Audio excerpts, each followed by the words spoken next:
Glad to have you, Mr. Sam Gobeni, Yes, thank you for having me. CEO of Startup Grind Yeah, Johannesburg and the moderator for Entrepreneurs Connect 2024. yeah. Okay. Thank you for having me. Yes, my name is Sam Gobeni. I'm the director, or you could say CEO of Startup Grad in Joburg. 7,000 members in Joburg, but the organization itself also exists in about 6, 7 other cities across the country. And today was really just an opportunity to engage with other entrepreneurs who are doing exciting things in the business world.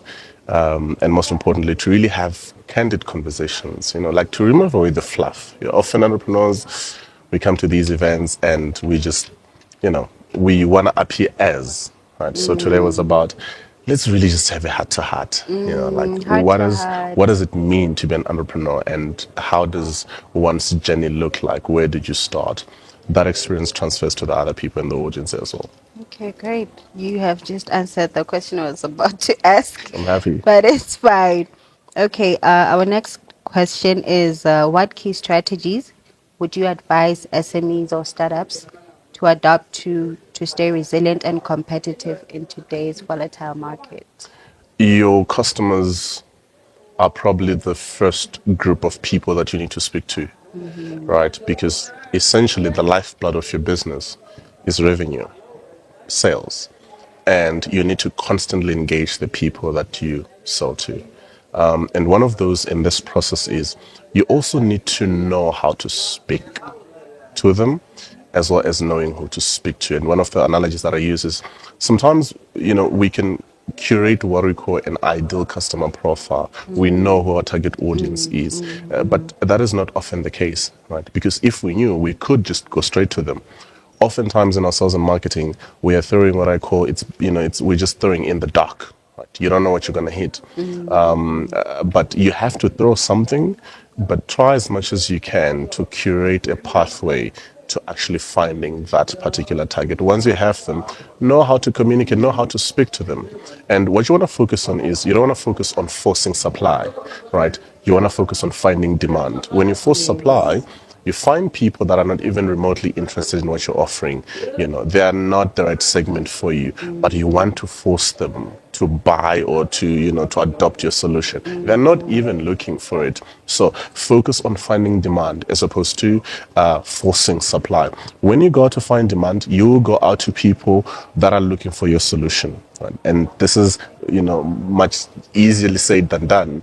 You go to find people that are looking for your solution. Once you find them, you then need to have a conversation so that you convince them why they should choose you over the next provider who has the same solutions as you do. But again, less forcing supply, more finding demand. Once you have the demands, once you know who's looking for your product, you should be able to quickly really explain to them why you think your solution is ideal for them. So always engage with your target audience. Always engage with the people that you're selling to. Engage with them in such a way that you can actually try and find and to truly understand what their pain points are. This is common rhetoric in business. Find your target audience. Once do that.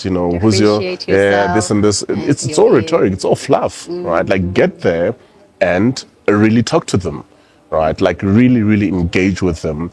And more likely than not, you're always going to find the answers that you're looking for. In terms of adaptation, customers' behaviors are always changing, and there are various factors that contribute to that. Your job is to anticipate in advance, right? If you can anticipate in advance, Be a step ahead. be a step ahead. By the time they get there, and I'm not saying be a futurist, you need to foresee the future, but you can, let's say maybe in the clothing industry, let's talk about where do you think fashion is going next, right? And often the way next that, trend. what's the next trend, right? Look at social media and try and also use previous experiences, previous trends. Now, the other thing to that is just the social media part of it. If you use it well enough, it can be a great tool to get feedback from your audience, from your target audience, from your potential customers. Use it as a tool to gauge out as many thoughts as possible, as many ideas as possible. And, there are various other number of strategies we can throw into the picture, but eventually nothing beats an entrepreneur with a product coming face to face with someone who wants to buy from them. That's your reality check, nothing else. Because I think That is so true, hey, because it's so exhausting and demotivating to try to convince someone who's not interested or who doesn't need your product. Yeah, Like yeah. you might just be demotivated to try again That's true. altogether. That's true because they keep on saying no. And it's It exhausting. is exhausting. So if they keep on saying no, it is sometimes possible to also find people that might be looking for your product and then they still say no. Right. And that's because they might feel like you're not the best person to provide that particular solution. Okay, Right. okay. Let your solution really, really communicate to their And needs. stand Right? Don't give out. them a half-baked thing.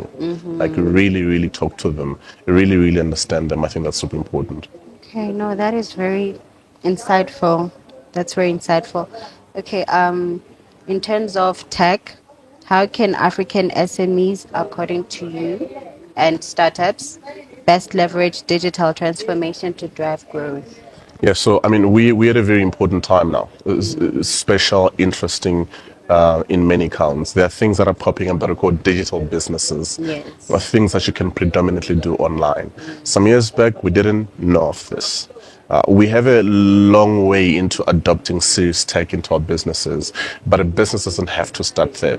One, digital transformation is not a conversation for large businesses. In fact, it is much more suitable for small businesses with just the fewest of resources.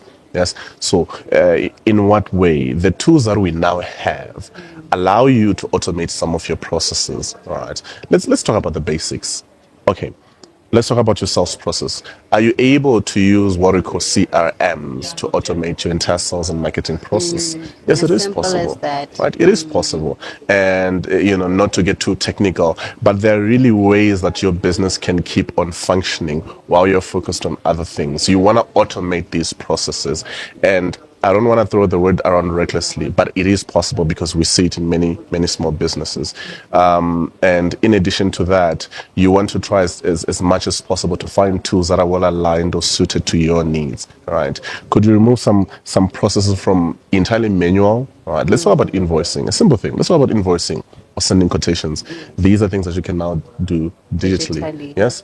Let's talk about perhaps even the way that suppose you have a website, you are able to set up something that we call a chatbot. What is that? You can use that to answer queries when you're not available. I'm sure many of us see this when you go on a Yes, we website, do, we right? do. You go to a website, something quickly pops up, and then it asks a Messages. question. Hey, messages. That's where it starts. It's not complicated. You feed that your chatbot some questions, and then a list of questions. These will be the answers, and so forth and so forth. Frequently asked questions. Frequently asked Oh, questions as yes. well. So Oh, yes. that's part of that. We have tools that you can use. You don't have to answer anyone manually anymore. You have the chatbot answering questions for you. There are some that will be transferred to you depending on the complexity of it. It doesn't answer all the questions, but frequently asked questions, it will be able to answer you. If something becomes too complex, it then gets transferred to you. But otherwise, that already reduces the amount of time you So have to much. spend So on much. answering The queries. same thing. Yeah, the Even. same thing over and over again. So even on, let's talk about Facebook as an example. If you're running ads on Facebook, you can literally set up frequently asked questions. People when they click on your ad, questions can pop up. They click on that, and then they get a Oh, response. yes. Yes, I've seen that. I've So seen that. it's plenty of those that I do think we can literally leaning into. A business has to quickly identify what areas do they need help in terms of using a little bit of more technology. Is it in their sales? Is it in their marketing? Is it operations? Is it finance? We have tools for all that. Now we have tools where you can just feed in your financial statements. In fact, some tools, because that's where you do all your finance stuff from, it can generate reports for you on an ongoing basis.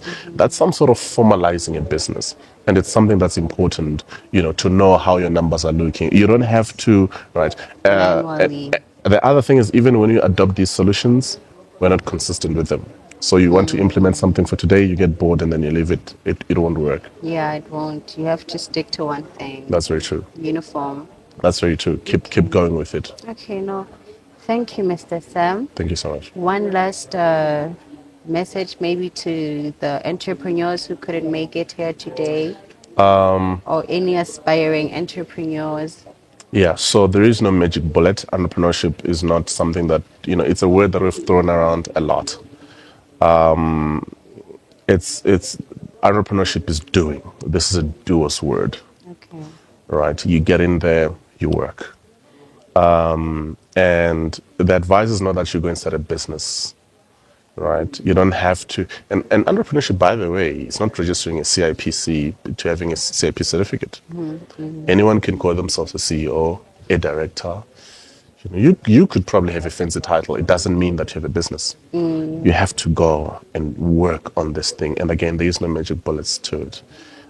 It's difficult, it's rigorous, and you want to be able to be prepared for the journey. You have to know the realities of what you're getting into.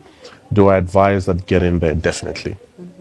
Definitely. And what are my reasons for that? Well, it depends on the individual, but once you're in it, for me, my reasons were I believe that there is better. I want to go get better. Right. I believe that there are avenues that I can see opportunities in and that I can be able to exploit. I'm going to get in there and then pursue those particular avenues. And if you are building a business, hear it from me. I know it's difficult, sleepless